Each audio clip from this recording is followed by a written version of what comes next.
Vice-Chancellor, Senate has resolved to confer the degree of Doctor of Science honoris causa upon James Timpson.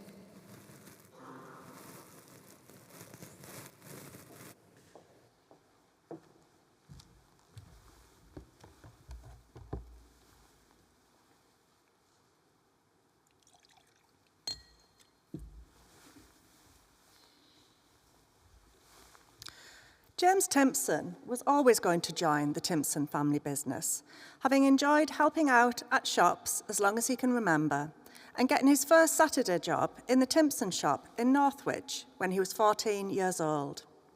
His love of geography, travel, and culture led him to Durham University in 1991 to pursue a degree in geography. After that, his brother would join him, and much more recently, his daughter, Neve.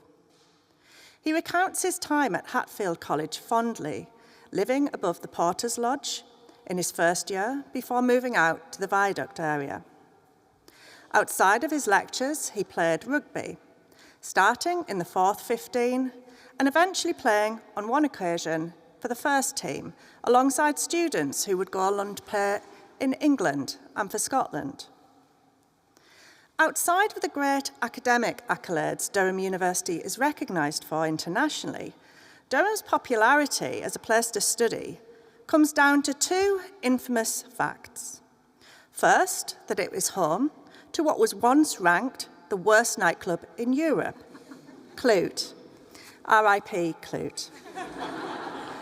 James remembers nights out at Clute, the Shakespeare, the Dun Cow, and coming out of Dunelm to visit Jason's Donovan right outside. But the second statistic that Durham is known for, although hotly debated, is that 72% of Durham students end up married to each other, compared to a reported 20% at other universities. This certainly rang true for James and his friends, and his life changed on the day he met an anthropology student called Rasheen, just a stone's throw from where we are today at 24 North Bailey, where she was working behind the bar. Rasheen went on to become his wife, and James recounts the day he met her as the very best moment of his time at Durham. During his degree, James continued to work in North East Timpson stores, travelling to Bishop Auckland, Sunderland, Eldon Square, and the Metro Centre branches to cover colleagues' annual leave. There was no Timpson then in Durham, although James did try to persuade the then master of Hatfield, Dr. Barber, that his double garage near Dunelm Bridge would be much better used as a small shop.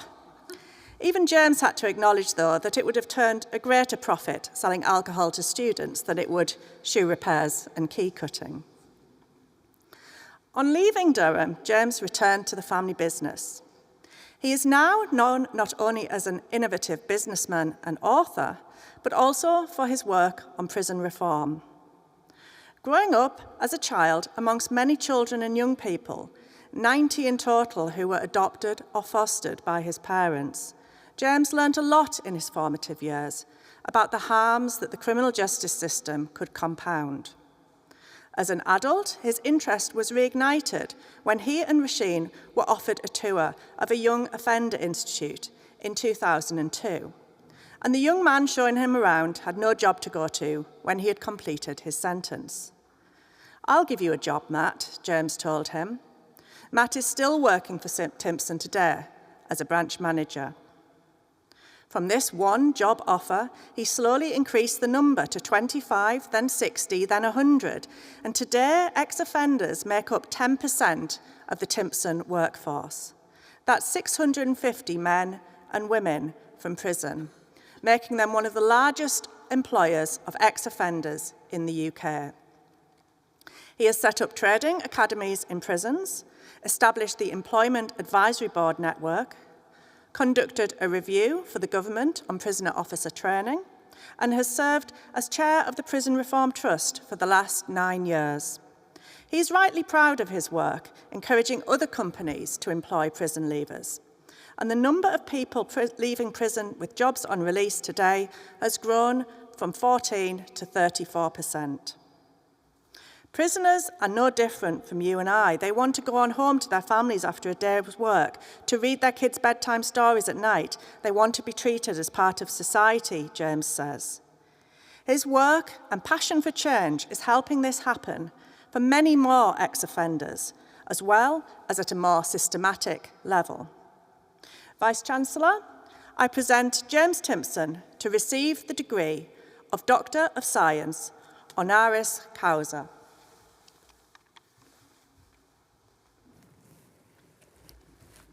James Timpson, by the authority of Durham University, I confer upon you the degree of Doctor of Science, Honoris Causa. Congratulations.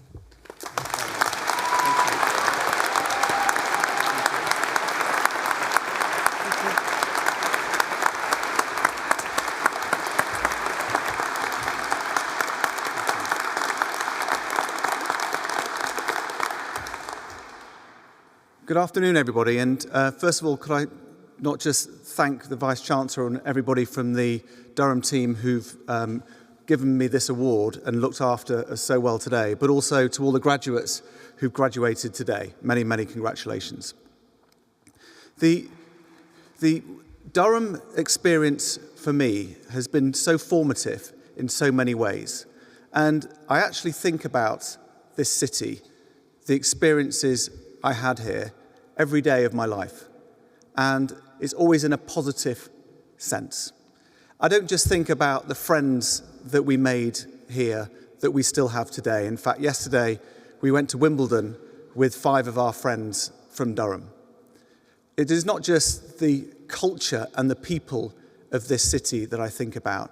It's not the geography field trip to Malta that we went on. It wasn't the rugby tour to Sicily that was funded by the Sicilian mafia, only when we found out when we won the first match 84-0 and we got told we had to lose the second match. And it was the nights out, it was the funny stuff, it was the sad times. But all of my experiences of this wonderful city and this amazing university have been incredibly positive. And there are 2 major events that really stand out in my life. The first may sound a bit strange, but there used to be a pub called the Court Inn. I think it closed a few years ago. And it backed on to Durham Prison, just in the centre of the city. And we used to go there for lunch because you could get a pint of stones and a croque monsieur for £1.80. So it was a busy place for lunch. But it wasn't just busy with students, it was also busy with prison officers who were coming out on their lunch break. And I always thought it was strange that these prison officers would be with us, students who had no idea what was going on the other side of the wall. And on the other side of the wall, there were these people that didn't have the freedoms that we did. And I just became fascinated by prisons. And Durham, now I come back to Durham quite a bit because there are 3 prisons here. And there's one just out of town by Sainsbury's. In fact, there are 2 by Sainsbury's. There's one called Frankland. And it's not just a very interesting and complex prison. It's also one where they make amazing furniture. And if you go to our holiday home in Northern Ireland, our dining room table is made by prisoners there, and lots of other parts of our business has furniture made by the men in Frankland.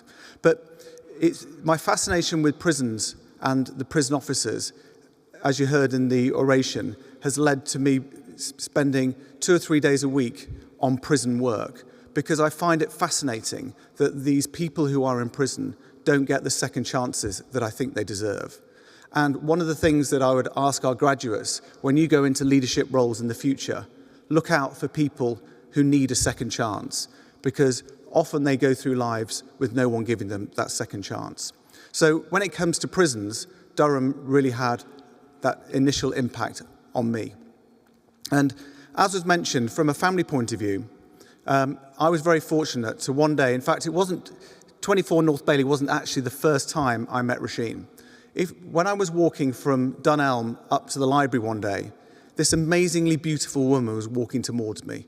Curly hair, white shirt, brown trousers, never forget it. And I immediately fell in love.